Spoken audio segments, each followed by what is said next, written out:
Hello, and welcome to the Female Founder Friday podcast with me, Lindsay White.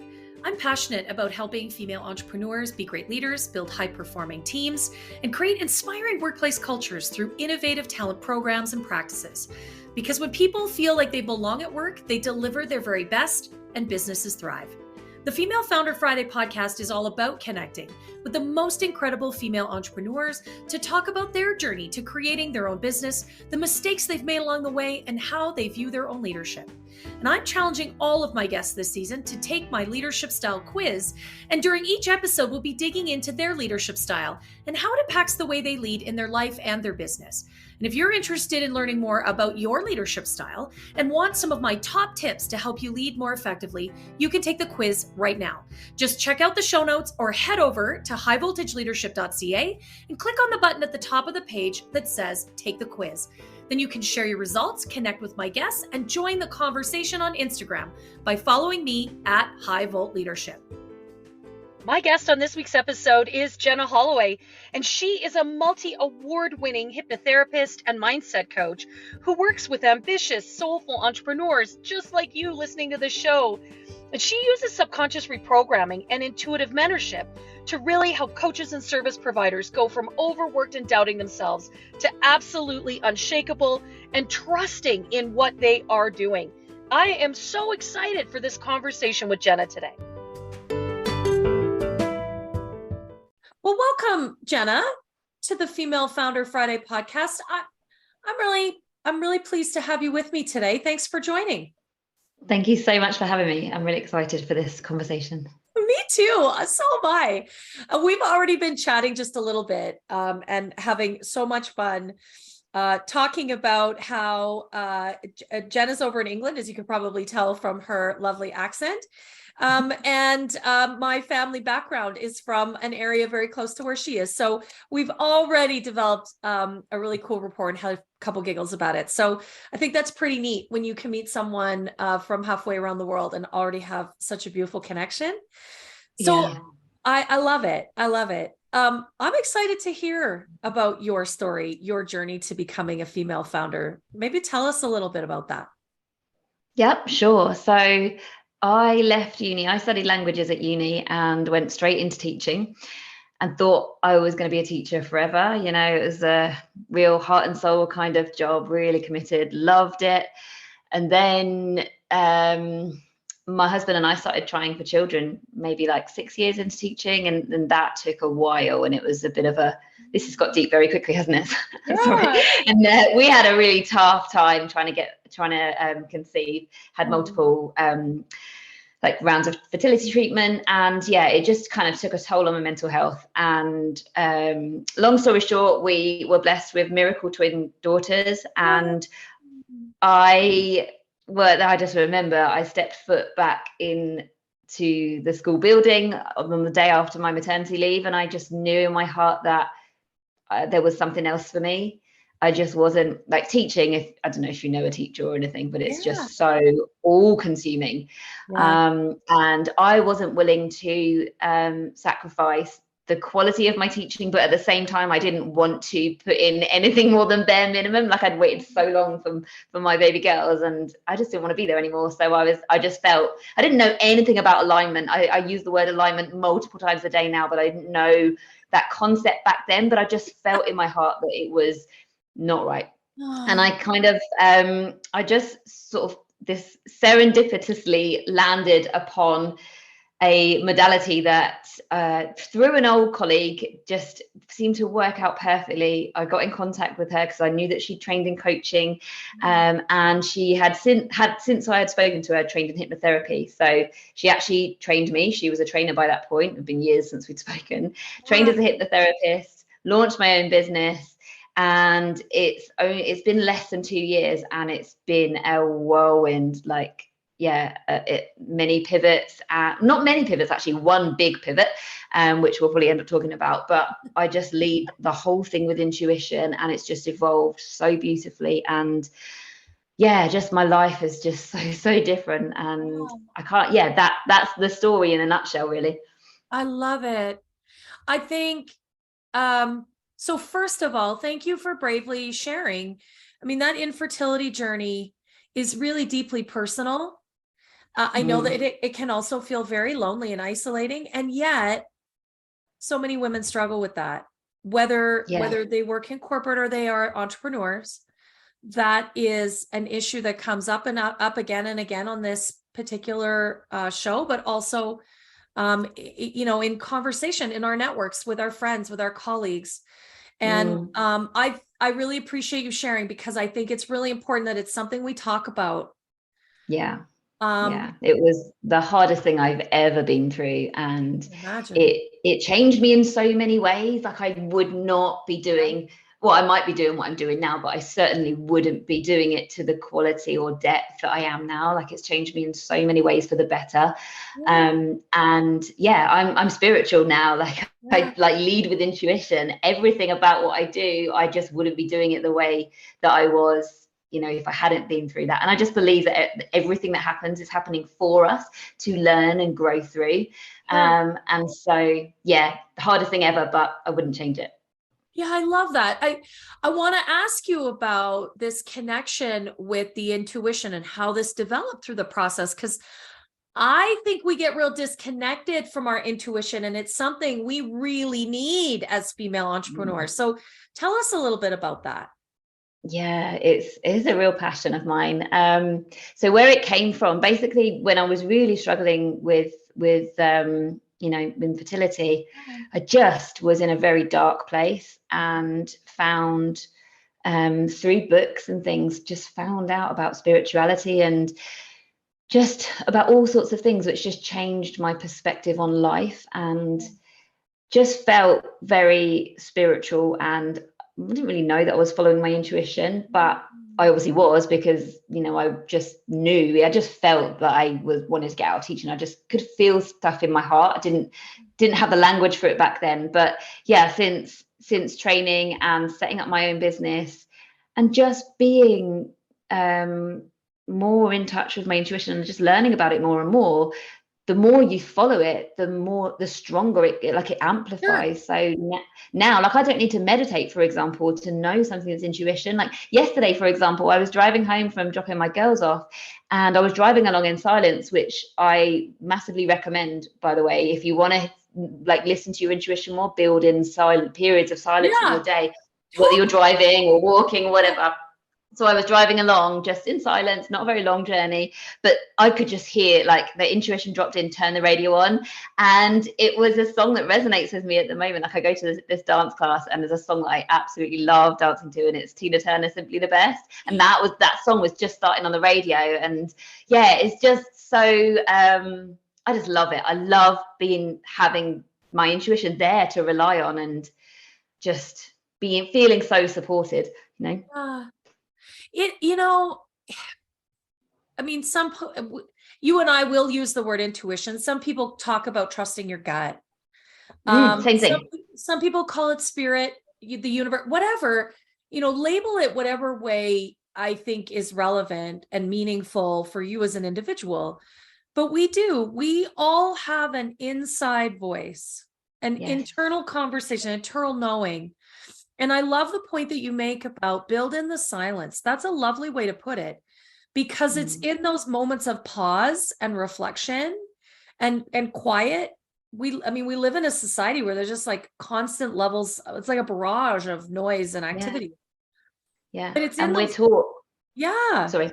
Go ahead. Because we're taught growing up that we're just taught not to trust ourselves, even as a child, when we're being told, finish up what's on your plate. If you're full, we're basically being told we're not to trust that. Or, do you need the toilet before we leave here? And you say no, but you're told that messaging from your parents, like, no, go for a wee first. We're just taught not to trust ourselves. And the way, when we're a child, we're programming our mind based on the experiences that we're having all of the time, and we form beliefs about, we make meaning out of those experiences, and those beliefs are formed there and then staying in your subconscious mind. So it literally shapes who you are as a leader, as an adult. It's all shaped. 95% of what we're doing is governed by the subconscious mind.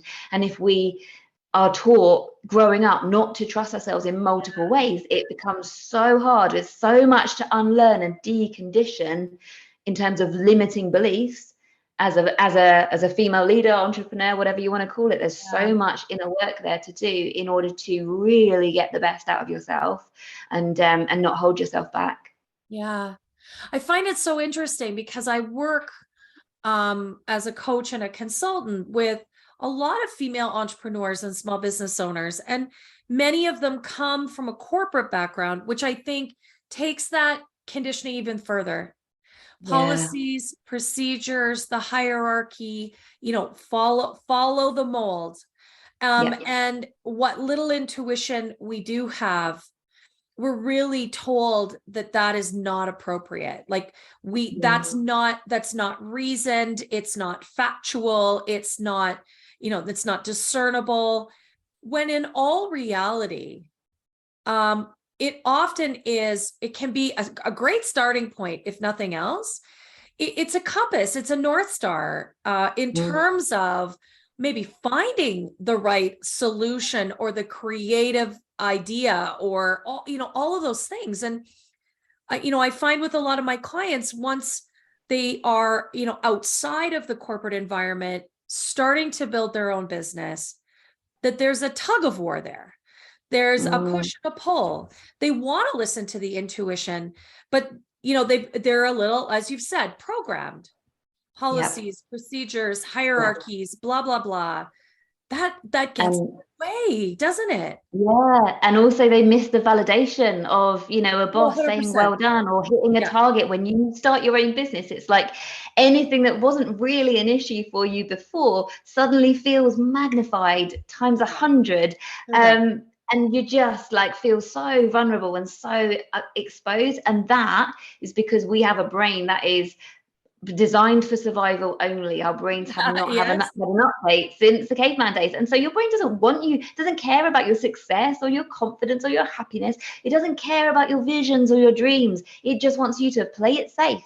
And so what it will do is it will magnify risk to get you to play it small, to not make the big bold moves, because it doesn't want you to do anything that you've not done before, basically. And it's how we hold ourselves back through procrastination and perfectionism and overthinking and, shiny object syndrome, all of these issues that just make entrepreneurship so hard. It's all coming because at the root of it, your brain isn't interested in your goals or your vision. And also your programming is likely to be something along the lines of success needs to be a struggle, because you've been told growing up, work hard, nothing comes easy, you have to work hard to achieve, you don't want to end up sweeping the streets or whatever. So you've been conditioned to believe that success is a struggle, when actually it doesn't need to be that way at all. Your subconscious mind will look for the evidence of what you believe to be true. So when you reprogram that limiting belief that success has to be a struggle, you can just absolutely change the game and have so much fun and get so much joy and be so at peace and so relaxed and just love your own business and be super successful at the same time. It's just, it's just programming. If you believe it, you will create that. Isn't that the truth? I read a statistic the other day that we have every day somewhere between 50 and 70,000 thoughts a day. During our waking hours. I don't know if that count, the sleeping thoughts, and 80% of those are negative. When you talk about our brain is really programmed that way. And bless our ancestors, our Neanderthal ancestors. I mean, we're talking about risk avoidance. Our flight or freeze response, right? That's really what it comes down to, is it's trying to protect us from being eaten by a saber-toothed tiger, except there aren't any saber-toothed tigers anymore. 100%, that's it. And the good thing is your brain is neuroplastic, which means that it's moldable. You can rewire your brain to be more positive, and when you are more positive, you have that positive mindset, and if you practice it, you can make it automatic, so you always see the good, or you see challenges as something positive. Like literally in life, nothing is positive or negative, it just is. Everything that is going on is neutral. It's how we perceive it that makes it positive or negative. Yeah. And how we feel about something influences the action that we take, and therefore the relationship that we have with ourselves. And when we're trying to run a business, it's so important to be self-aware about what's going on and how we're perceiving things. Because when we can make the unconscious conscious, when we can watch how we're acting and reacting and thinking and where we're being triggered, it's just, you know, our emotions are just a guide point. And anytime we're triggered, or basically any feeling that we have in any situation that is less than positive or neutral, that's a program. There's a program in your subconscious mind, and that can be unlearned. Yeah. There is nothing about you as an adult that makes you not good at something. You just believe that you're not good at something, and therefore that is your reality. So we can always trace back any feeling that we have. If it's less than positive or neutral, you will be able to trace it back to the earliest time you felt that, and you'll be able to look at that, what that memory, and this is that all your memories are stored subconsciously. So, you know, people don't switch off as you're listening to this thinking, oh no, I can't remember anything. Consciously maybe not, but subconsciously, Right. It's in there somewhere. Yeah. Yeah. So you go back and you can find the memory, and you can look at it from an adult perspective, see the big picture, see the context, see the nuance, and update how you feel about that. And what that does is that changes that feeling all the way along since then into adulthood. So you can change the game for scenarios where your subconscious is reminded of events like that. It's a complete game changer, because you won't ever feel that way once you've sort of reprogrammed that belief. Right. I absolutely love it. And I think, you know, it is often when you hear people talk about where those beliefs come from as they investigate some of that, it often is something fairly innocuous. Oh, absolutely. It's so fascinating. Like this is Yeah. the work that I do with entrepreneurs, and it's that thing I was just talking about where we trace it back to the original memory is just incredible how innocuous they are sometimes. Yeah. Like for example, a girl falling off a chair in front of her family, age, I can't remember, this was one of my clients recently, maybe like 7 years old or something. And people laughed with her. The thing is, the way she interpreted it was that they were laughing at her. So she installed this belief that I don't want to be seen, I don't want to be myself, I want to be a wallflower, basically, because I don't ever want to feel that way again. Because she interpreted that situation that everybody was laughing at me. Whereas she could actually look at it from the adult perspective and say, no, like everybody in that room loved her. They thought because she embarrassed, like she laughed because she was embarrassed, that everybody else interpreted, oh, she's fine, she's finding it funny, you know, but she was hiding how she was feeling. And that was having such an impact for her in her business, because she just couldn't do lives, she couldn't be visible, she couldn't speak authentically from the heart, because what if? Oh, and it's just, you know, that moment, age 7, that has nothing to do with owning a business, is actually holding her back. Well, not anymore, but you know, that's what you're saying. It really comes down to the most innocuous things. Yeah. I find it fascinating. And it is, I mean, you said it before, our brain is like, it's really trying to protect us. I mean, it's a survival mechanism. All of these things are deeply rooted in some of the oldest pieces of our brain, which is so, I mean, we're getting into the neuroscience here, which you could just go completely down that rabbit hole. I love it. I could be here for hours. Right? Yeah, this could be an awfully long podcast.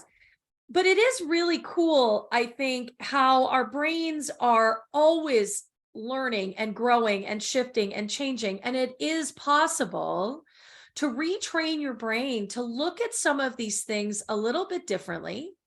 And then what inevitably does is it opens your eyes to so many different behaviors that you've been doing based on what is essentially a false assumption. Right? Yeah. Like I find it fascinating how we really do have the ability to change the way we think when we decide to make those shifts. I love that. And I love your shift, right? That your world shifted and you decided to shift with that. Because I think on our journeys as entrepreneurs, those shifts are important. Yeah. Yeah. So like the biggest, I don't think I talked about it, but the biggest shift that I had was back in August last year. It like intuition really came in strongly that so I'd been working with business owners in my one-to-one space for months, and none of my marketing was saying anything about that. I had a group program, it's called Change Your Life, and it was helping people who were just constantly living in survival mode, helping them, get back out of constant fight or flight, and just to get their boundaries in check and their confidence up. And it was brilliant. Like I loved it so much, but I also adored my one-to-one business owner work. And I was just getting that business referral basis. There was no marketing whatsoever. And this intuition dropped in August last year, where I just knew that the future of my business was just owning the whole business mentorship, and business owner mindset. And so I just bravely pivoted. I have a podcast myself, and it was the week before my husband and I took the girls away on our first family holiday abroad, and I just did an update podcast, and I said, this is happening. I don't have the big picture. I don't have all the ideas yet, but I literally was walking my talk, because you don't, when you use your intuition, and like intuition is my number one strategy in my business. I just follow it and trust it so much. And with intuition, you'll never know the big picture. You don't need to know the how. You just get the next step and you follow it, and then you get the next step and you follow it. And it's just been so incredible. Like I've changed the name of my podcast, and it's now top 10%. It was only just over a year old. And another intuition thing dropped in the other day, where it's like, I want to be speaking more, because I have a lot of guests on my podcast now.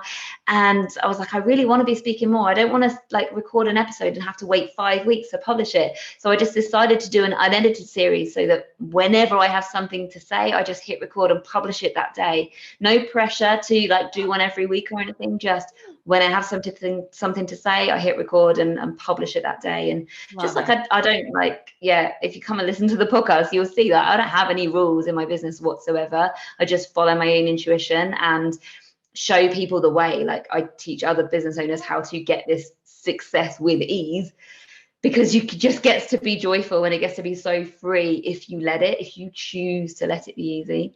Love it. I love it. Well, we're going to talk next about Jenna's leadership style, because she's already taken my leadership style quiz. We're going to find out what style she is. You can take the quiz right now. Go to the show notes, go to highvoltageleadership.ca.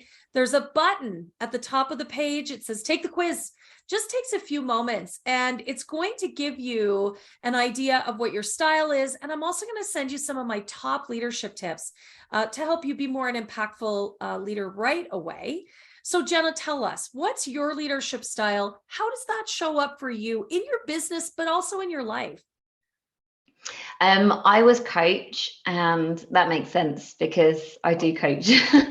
And just see the best in people, and really get them to see their strengks and believe in themselves. And it takes leadership as a business owner. It really takes leadership. And when you coach, you're not looking to be somebody's friend. Like you just have to, like I really just fully trust whatever comes to me. I'm very intuitive. So, and this is how like my whole business has evolved, is just intuitive, like leading with my intuition, and just in my sessions, it's all very intuitive. So I can sometimes hear my ego saying, whoa, don't say that, and I just trust myself. Even if it just feels really random, I say what's on my mind, I say what comes in, and then like always it makes sense as to why I'm saying this.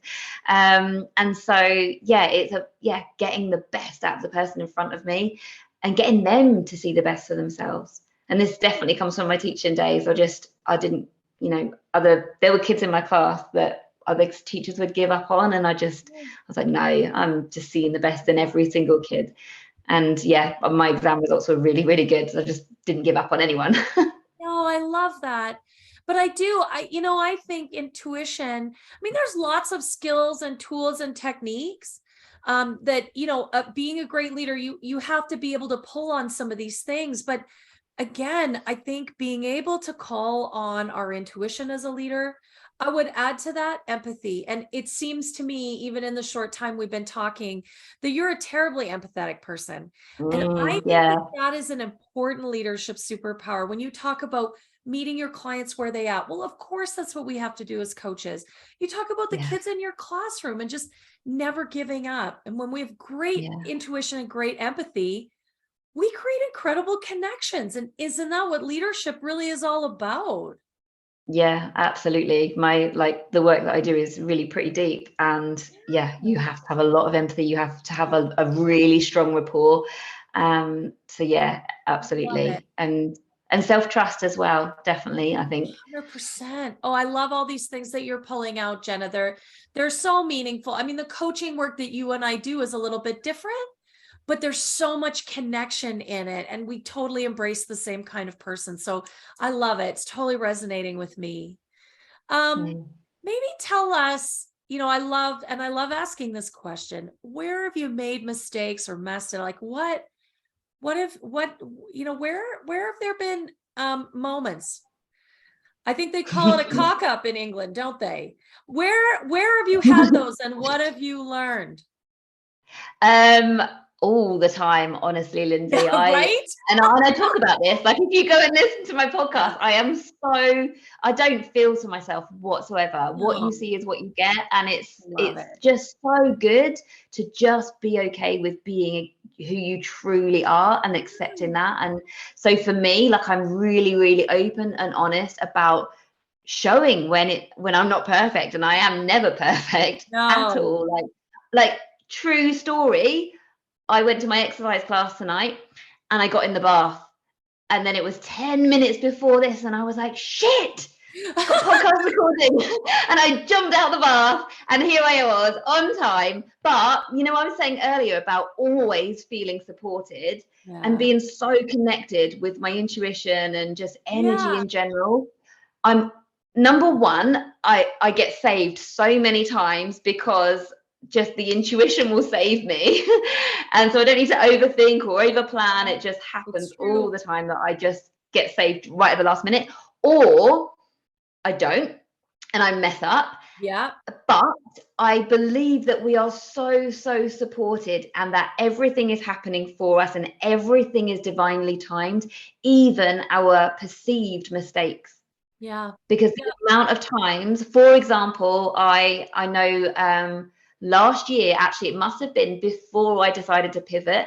I had an Instagram collab live scheduled with a business owner in Europe, and it must have been like June, July sometime, because I wasn't working openly with business owners, but we had a rapport and we decided to do a collab together.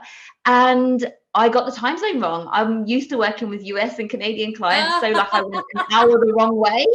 And she messaged me like, hope everything's okay. And I was like, I can't do this now. My girls are still up. Like I thought it was 7 p.m. instead of 5 p.m. So I was like, I'm so sorry. There's been a mistake. I got the time wrong. So we rescheduled for 2 months later. And by that point, the pivot had dropped in for me, and the conversation was so much more relevant. We just had we talked about business owner mindset, which was just a dream collab. And that kind of example has happened time and time and time again. So like, it's not the reason why I trust in divine timing and things. Like everything that I believe and teach and all the things is about being divinely timed, always supported, trusting. We're not isolated here in this human experience. We're all connected. It's all very much along that wavelength. So everything, I think, is divinely timed, even what we perceive as our mistakes. No, you know what? I think you're absolutely right. Like, the universe is conspiring for us, not against us. Yeah. All the time. Exactly that. And I love what you talked about there, that like there's a gift or an opportunity to be found. There's a silver lining. Now, sometimes it takes a while to find the silver lining, to see the gift or realize the opportunity. Like, let's be clear. It's not always obvious right away. And I'm sure in your moment, your example, you were like, shit. I can't believe I screwed that up. Like, right?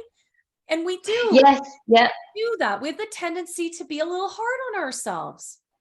Yeah, but I advocate against that, like, massively. 100%. Because I don't think I said already, but your brain can't tell the difference between real and imagination, and it listens to everything that you think and say. everything. So when you're being really hard on yourself, you are chipping away basically, because your brain is listening and it's affecting your motivation, your confidence, how likely it is for you to achieve your goals. So like, it's a big part of the thing that I teach all the time. Is I speak about it all the time on my podcast. The relationship that you have with yourself is so important. So put yourself before your business, protect your energy, prioritize yourself, love yourself, accept yourself exactly as you are. Even when you mess up, it's okay. Like, I never make myself feel wrong for anything. You know, even if I've got a day where I got, like, my to-do list is super clear, I know exactly what I'm doing, and then my energy is just not with it, like, I'm like, okay, that's fine, you know, it's not the right time, I'm going to go a bit slow. That's exactly what happened today. I didn't really get much done, but that's okay. I'm not in a rush, you know. I've got the freedom of having my own business. It's amazing. So I just choose to accept the current moment rather than creating resistance around it. And everything's divinely timed anyway. So what if this is supposed to be happening so that I can just relax and enjoy myself, and intuition will pop in and something else needs to take place first. Like, just never make yourself feel wrong. Never make yourself wrong for something, because what if it's supposed to be happening this way? And we won't know until we get a little bit further forwards and look back, and it will make sense. Yeah, you know, it inevitably does, doesn't it? But it is tricky. I mean, you and I, this is some of the work we do. And I don't know about you, but I practice it every day, right? Is really trying to calm that negative inside conversation. We all have it. We all have it. We all battle it. But it is about some acceptance, some self-love, and really understanding there's a false narrative there, right? It's not actually the truth. Yeah, the negative self-talk comes from somebody else, you know, a voice that you accepted as a child. It's never ever your own voice. No. And it can change with practice. It can change with kindness, with hypnosis. Is an absolute game changer. Yeah, it doesn't have to be that way. No, it doesn't.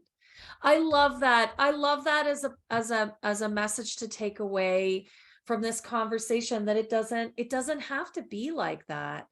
And, you know, really reinforcing that, like, the universe is conspiring for you.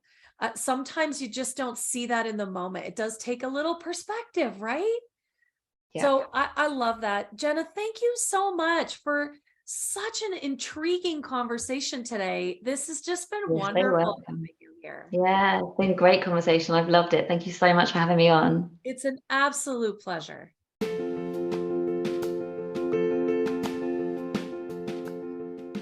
Well, thank you so much for tuning in today. I sure hope you enjoyed listening as much as I did hosting this conversation. And if you did enjoy today's episode, would you do me a favor? Would you give the episode a 5-star review and share it with all of your friends? I would really appreciate that. I've got a goal to impact 1,000 female founders, and with your help, we can really amplify this message. Thanks again for being a part of the show, and don't forget to connect with me and all of my guests on Instagram at High Volt Leadership.